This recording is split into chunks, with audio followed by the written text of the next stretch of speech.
அப்பொழுது ஈசாக்கு அவர்களை நோக்கி, ஏன் என்னிடத்தில் வந்தீர்கள்? நீங்கள் என்னை பகைத்து என்னை உங்களிடத்தில் இராதபடிக்கு துரத்திவிட்டீர்களே என்றார். அதற்கு அவர்கள், நிச்சயமாய் கர்த்தர் உம்மோடே கூட இருக்கிறார் என்று கண்டோம். ஆகையால் எங்களுக்கும் உமக்கும் ஒரு ஆணை ஏற்பாடு உண்டாக வேண்டும் என்று நாங்கள் நிர்ணயம் பண்ணினோம்.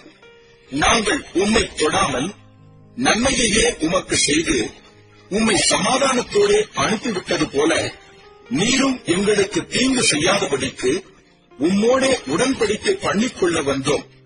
நீர் கர்த்தரால் ஆசீர்வதிக்கப்பட்டவராமே என்றார்கள். அவன் அவர்களுக்கு விருந்து பண்ணினான்.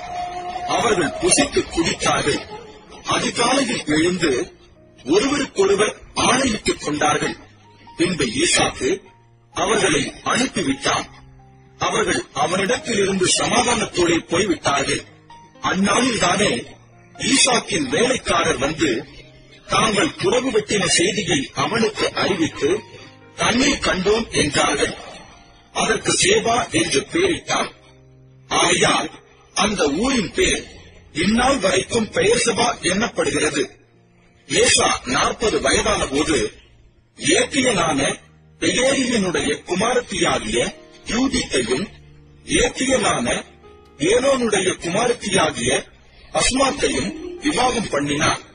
அவர்கள் ஈசாக்குக்கும் ரெபெக்காளுக்கும் மனநோவாய் இருந்தார்கள்.